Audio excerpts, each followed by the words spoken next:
La voz del joven empleado apenas cruzó el mostrador. Señora Morales, su hijo presentó unos documentos la semana pasada. Dice que usted ya no puede manejar sus finanzas. Levanté la vista de mi bolso con la mano a medio camino buscando un bolígrafo. ¿Mi hijo? El joven tragó saliva. Asintió.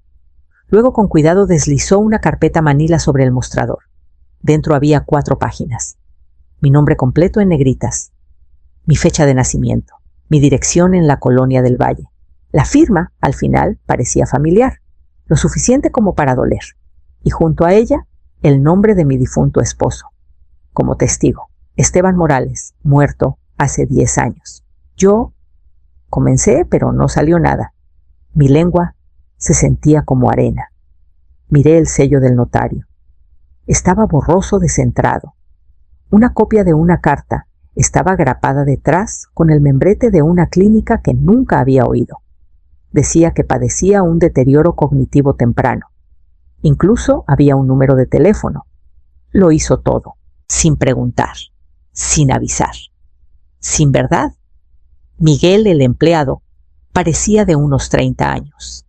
Voz suave, corte de pelo impecable, una corbata que probablemente ajustaba demasiado a menudo.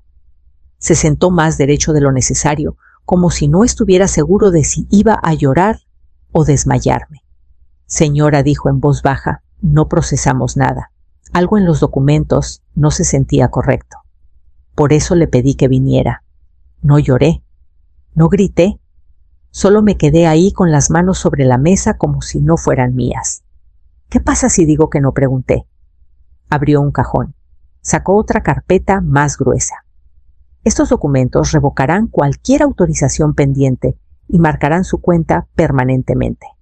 Sin acceso, sin cambios, a menos que los haga usted en persona. Saqué el bolígrafo de mi bolso y firmé cada línea. Mi mano estaba firme, mi respiración tranquila. Cuando terminé, empujé los papeles de vuelta, me recosté en la silla y miré por la ventana. El tráfico afuera se movía lento, indiferente. Pasó un camión lleno de niños escolares. Me pregunté si alguna de sus madres había visto el nombre de su hijo junto a una mentira. Seguía con el mismo abrigo cuando llegué a casa. No me lo quité, no al principio. Solo me quedé parada en la cocina mirando el fregadero como si hubiera olvidado por qué entré. La casa estaba silenciosa, siempre lo está, pero ahora sentía que algo había sido arrancado. No robado, despegado. Isabel Morales, 74 años. A veces lo escribo en los márgenes de los crucigramas, no porque lo olvide, sino porque me gusta cómo suena. Vivo sola desde que Esteban falleció. Viuda sí, pero no sola. Todavía preparo mi propia sopa de frijoles, sigo siendo voluntaria en la biblioteca los jueves. Todavía renuevo mi licencia cada pocos años. Todavía recuerdo cada interacción de medicamentos de mis días en la farmacia y los cumpleaños de la mayoría de mis vecinos. Pero al parecer mi hijo cree que me he perdido. No siempre fue así. En el último día de muertos, Javier cortó el pavo como si estuviera actuando para una multitud. Me sirvió vino con ambas manos exagerando el gesto. Luego se inclinó y dijo tan bajo que los demás no lo oyeron. Deberías poner tus asuntos en orden, mamá. Por si las dudas, por si las dudas. Me reí y lo llamé cariño, pero se sintió como algo más. Una suavidad envuelta en control, como una mano que aprieta un poco demasiado tiempo. Ahora me pregunto cuánto tiempo estuvo ensayando esto. Me miró durante la cena de Navidad y pensó, no lo verá venir. Sonrió mientras llenaba formularios que decían que estaba perdiendo el juicio. Abrí el refrigerador, saqué la sopa que hice ayer, frijoles con mucho ajo, y la puse a calentar de nuevo. Revolver ayudaba. El ritmo, el calor, el sonido suave de la cuchara de madera rozando el fondo de la olla. Cuando apagué la estufa, caminé por el pasillo y abrí el cajón que había cerrado con llave desde que Esteban murió. Dentro había una carpeta etiquetada para emergencias y debajo de una pila de papeles de seguros viejos estaba el primer cheque que le escribí a Javier. La carpeta crujió al abrirla como si no la hubiera tocado en años, y no lo había hecho. Solo le había echado un vistazo al mover cosas después de que Esteban falleció, demasiado vacía entonces para lidiar con números o nombres. Pero ahora, sentada en la mesa del comedor, saqué cada sobre, cada documento, cada papel doblado que pensé que nunca necesitaría revisar. El primer cheque era de 2003. 200 pesos. Javier necesitaba calcetines a juego para el equipo de fútbol. Esteban había dicho que no refunfuñando algo sobre forjar carácter. Pero Javier vino a mí con esos ojos, los mismos que lloraban cuando sus bloques de juguete se caían. Escribí el cheque para recordar cuánto costó el amor esa semana. Había más. 37 cheques en total. Algunos pequeños, 4,000 pesos para libros de texto. Algunos grandes, 100,000 pesos cuando lo despidieron. Encontré 3 acuerdos de préstamo que firmó a medias, uno nunca devuelto. Todos guardados en fundas de plástico como piezas de museo. Luego el poder notarial de 2017. Ese lo recuerdo. Estaba recuperándome de una neumonía cansada. Javier había dicho, es solo por precaución, por si pasa algo. Ya había aprendido a hacer que la cautela sonara como bondad. Y al final, en el fondo, el libro de cuentas. Para Javier, no para siempre. Mi letra aún clara, entonces antes de que mis manos empezaran a doler por las mañanas. Cada página tenía fecha. Cada entrada, una nota. Ayuda con la renta, copago médico, regalo de boda, llantas para el coche, terapia, abogado de divorcio, camión de mudanza. Otra vez. 7,720,000 pesos. Ese era el total, sin contar los víveres, sin contar los billetes de 500 pesos metidos en tarjetas de cumpleaños. Sin contar la confianza. Miré el número luego, caminé a la cocina y preparé té manzanilla esta vez. Mi pecho se sentía apretado, pero no doloroso.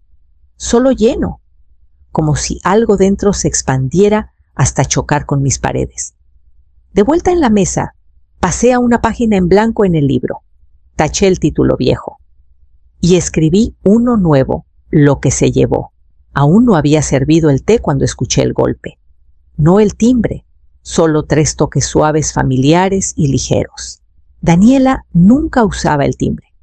Decía que siempre me asustaba, lo cual era solo a media cierto. Abrí la puerta y ahí estaba equilibrando una bolsa de papel craft en un brazo y una bolsa reutilizable en el otro.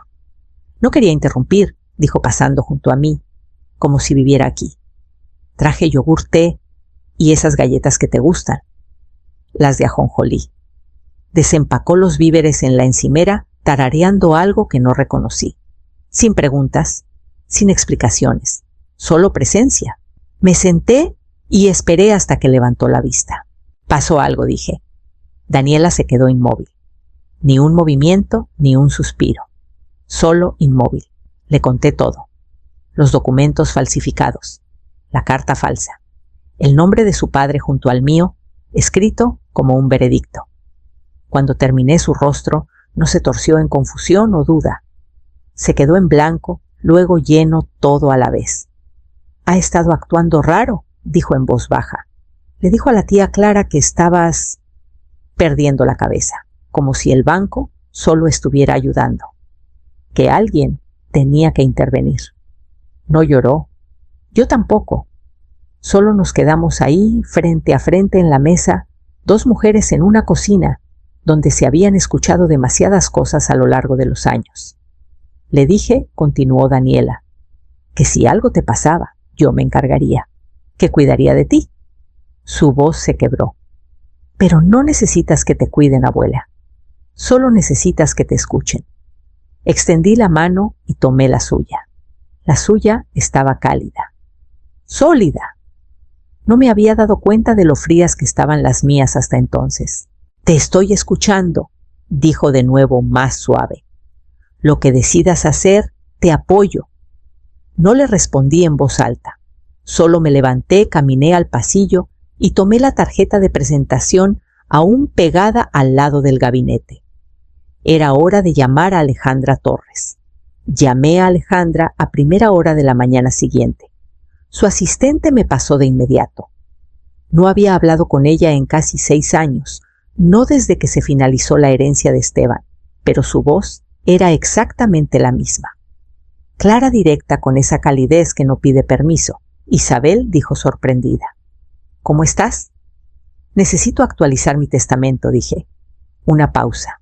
Luego, con suavidad: ¿Esto tiene que ver con tu hijo? Sí.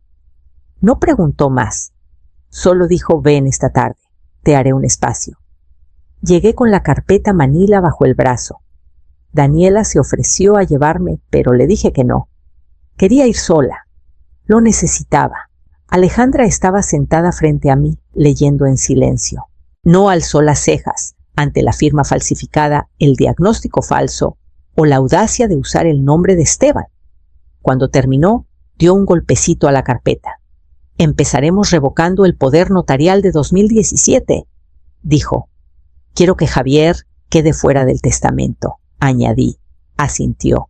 Y una cosa más, dije, deslizando otro papel sobre la mesa. Quiero crear un fideicomiso para Daniela. Nadie más. Alejandra levantó la vista. Todo. Su pluma dudó. ¿Estás segura? Es la única que llega sin pedir nada. Trabajamos en los documentos juntas, línea por línea. Cuando llegó el momento de firmar, Alejandra me pasó una pluma negra impecable. Mi nombre quedó en bucles y trazos, firme y claro. Los papeles hacían un suave susurro al pasarlos uno por uno. No lloré, ni una sola vez. Pero cuando dejé la pluma por última vez, mis manos se sintieron más ligeras que en años, como si algo que me había estado oprimiendo por demasiado tiempo finalmente se hubiera movido y liberado. Alejandra reunió las copias firmadas en un sobre nuevo. Lo presentaré todo esta semana. Asentí, me puse de pie y abotoné mi abrigo. Y cuando llegué a casa, guardé el sobre en la caja fuerte bajo mi cama, justo al lado de la escritura de la casa. La carta llegó 3 días después, sobre grueso. Mi nombre escrito con la letra inclinada de Javier, la misma que usaba en las tarjetas de cumpleaños cuando era pequeño. Sabía qué había dentro antes de abrirlo. Podía sentir el teatro a través del papel. Primero preparé café. Me senté en la mesa, donde la luz de la mañana caía sobre la madera. Luego deslicé un cuchillo bajo el sello y desdoblé 3 páginas. Empezó con mamá, alargado, como si aún fuera tierno. Escribió que había habido un gran malentendido, que los documentos eran rutina, que solo intentaba ayudarme a estar organizada. Dijo que el empleado del banco debía estar confundido y tal vez yo también. La palabra confundida estaba subrayada. Escribió que solo quería asegurarse de que las cosas estuvieran en orden en caso de emergencia. Dijo que había reaccionado exageradamente, que mi abogada estaba aprovechándose de mi estado emocional. Incluso mencionó a Daniela, la llamó influenciable, como si la bondad fuera una debilidad que necesitara corregirse. Para la segunda página podía escuchar su voz. Ese tono cuidadoso que usaba para hacerme sentir tonta por notar algo malo. La misma voz que una vez dijo: «Siempre piensas lo peor de la gente, mamá». Cerró con: «Estoy preocupado por ti». Esa parte me hizo recostarme. No enojada, solo vacía. Preocupado por mí, después de robar mi nombre, después de intentar borrar mi elección, después de convencer a media familia de que había perdido la cabeza. Doblé la carta, una vez, luego 2. Mi café se había enfriado. Saqué la trituradora de debajo del escritorio, pasé cada página lentamente una por una. El sonido era constante, suave. No lo hice por rabia, lo hice porque la verdad no necesita explicarse de nuevo a los mentirosos. Cuando el último pedazo desapareció, desenchufé la trituradora, llevé la bolsa al contenedor afuera y miré el espacio vacío donde solía estar el correo. Al día siguiente, noté que el teléfono parpadeaba con un nuevo mensaje de voz. El mensaje era del padre Luis. Su tono era cuidadoso, del tipo que usa la gente cuando no está segura de qué verdad le han dado. Isabel dijo: «Solo quería ver cómo estás. Javier mencionó que has estado un poco olvidadiza últimamente. Tal vez podamos hablar». ¿Olvidadiza? Esa palabra se quedó en mi oído como una piedra. Lo llamé de vuelta a la mañana siguiente. «Padre, ¿cuándo es su cumpleaños?», pregunté. Dudó, luego rió suavemente. 12 de agosto. Y su sermón del domingo pasado, «Perdón y límites». ¿Verdad así es? Y el himno que eligió en abril, el que todos olvidaron la segunda estrofa. Rió. «Sublime gracia. ¿Lo recordaste?» «Siempre lo hago», dije. Se quedó en silencio. «Entiendo».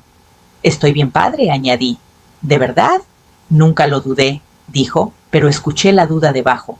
Esa noche fue el convivio mensual en el salón parroquial. Preparé tamales, como siempre, la misma receta que le encantaba a Esteban. Me dije que no iría, que no le debía mi presencia a nadie, pero la costumbre es terca. En el momento en que entré, lo sentí.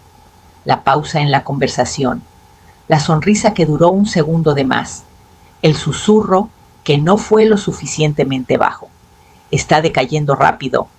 Pobre Javier, teniendo que lidiar con todo ese papeleo». Sonreí de todos modos. Llené un plato. Escuché mientras la señora Gómez hablaba sobre la aceptación de su nieto en la universidad como si nada a nuestro alrededor hubiera cambiado. Pero cada mirada se sentía como una huella presionando en la versión de mí que estaban construyendo sin mi permiso. Cuando el padre Luis dio la bendición antes de la comida, su voz tembló ligeramente. Vi cabezas inclinarse y ojos deslizarse hacia mí. Después, mientras enjuagaba platos en la cocina de la parroquia, miré mi reflejo en la ventana sobre el fregadero. Mis manos estaban firmes, mi memoria intacta, mi voz aún mía. Que susurraran lo que quisieran. Había estado callada demasiado tiempo. A la mañana siguiente llamé a la biblioteca y reservé el salón comunitario para el miércoles por la noche. Imprimí los volantes yo misma, solo 10 texto negro en papel blanco. Sin imágenes, sin nombres. Solo una hora, un lugar y un título. Un relato tranquilo. 7 de la noche. Miércoles. Dejé uno en la cafetería, otro en el mostrador de la biblioteca, y le di otro al padre Luis sin explicación. No pidió una, solo asintió y dijo que intentaría venir. Ese miércoles llegué temprano. El salón comunitario olía ligeramente a libros viejos y cera para pisos.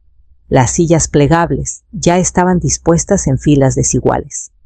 Acomodé algunas y dejé mis notas aunque no las necesitaría. A las 6:55 había casi 20 personas.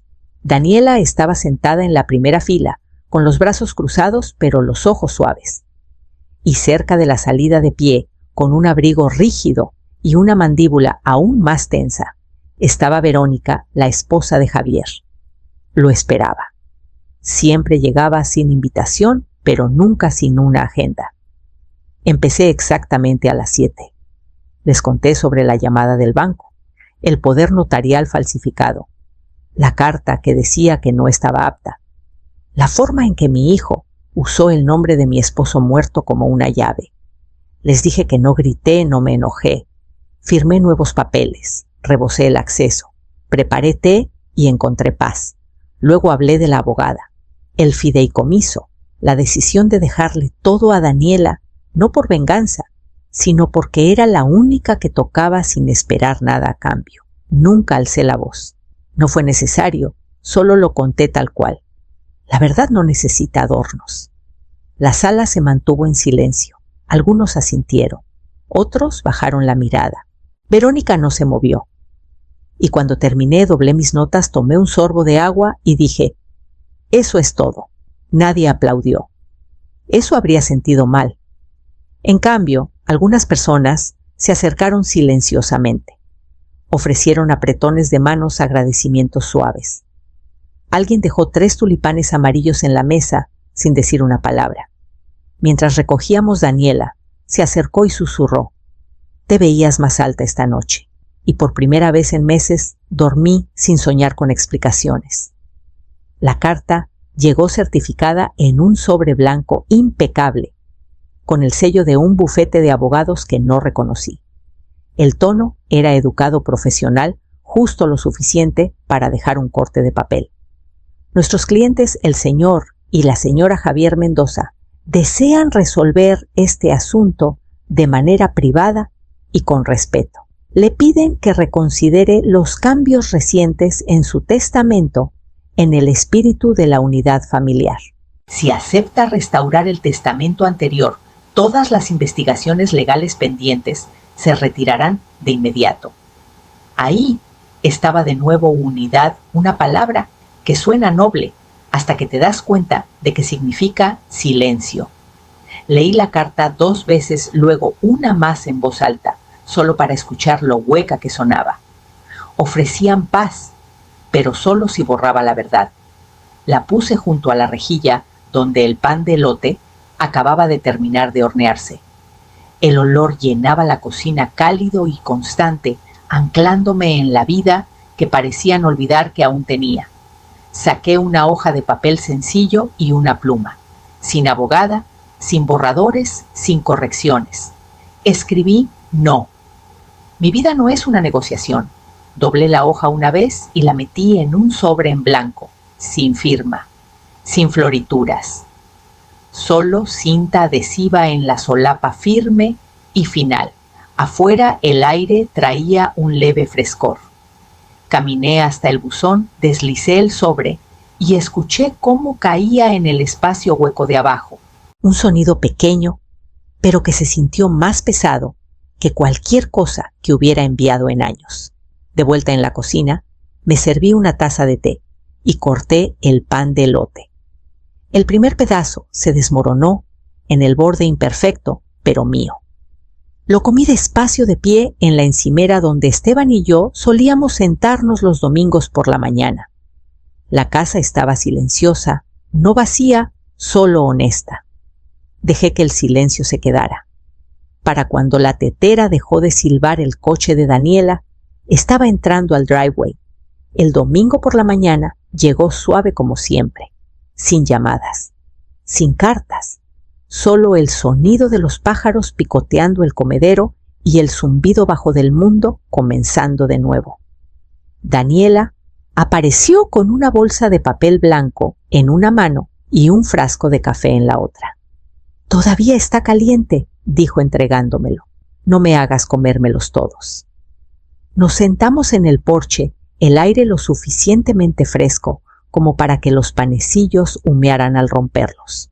Al otro lado de la calle, el señor Vargas estaba barriendo hojas en filas torcidas.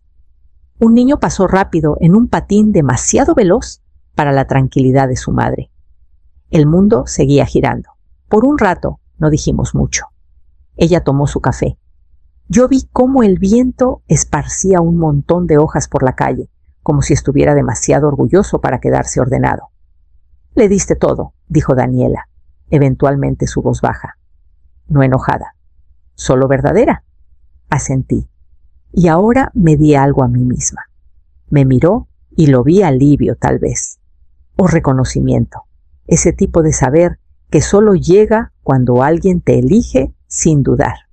Nos quedamos ahí hasta que los panecillos se acabaron y el café se enfrió. No le conté sobre la nota final que había metido en los documentos del fideicomiso, la que encontraría un día cuando más importara. Para Daniela, no heredaste mi dinero, heredaste mi límite.